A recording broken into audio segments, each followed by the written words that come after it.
about to dive straight into the 50s B-movies, but first I want to find at least one from the 40s. Return of the Vampire. That's an interesting one, with Bela Lugosi. Well, we just did the Phantom Creeps, so why not? Return of the Vampire gives you more than you'd expect, because not only do you get a vampire, but a werewolf too.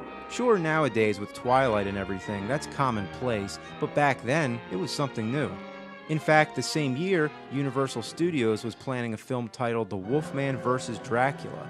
It was going to be filmed in color and star Lon Chaney Jr. and Bela Lugosi in their signature roles.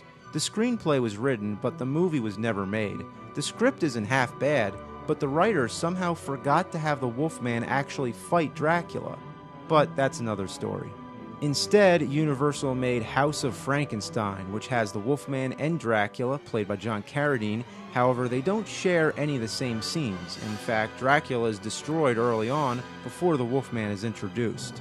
So it was Columbia Pictures who beat them to the punch of having a vampire and werewolf together in Return of the Vampire. Andreas, come here. Even though the vampire's not actually Dracula and the werewolf is not actually the Wolfman, it doesn't matter, it's just as good as you'd hope. The opening scene gets things started off right in a classic foggy cemetery set. The werewolf is kinda lame, he's under the vampire's power and doesn't act at all like you'd expect. He walks like a human, talks like a human, His identification. and doesn't have any of the wolf characteristics made famous in the Wolfman. You're a fool, Andreas. A complete, utter fool. It borrows more from Werewolf of London, which actually predated the Wolfman. In that movie, the werewolf is more like a split personality, like Dr. Jekyll and Mr. Hyde. The vampire, on the other hand, is just what you'd expect from Lugosi.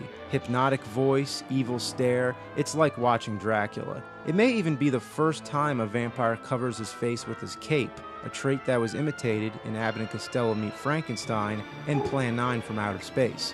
Lugosi's always had a thing for wolves. In Dracula, he calls the wolves the children of the night. Listen to them.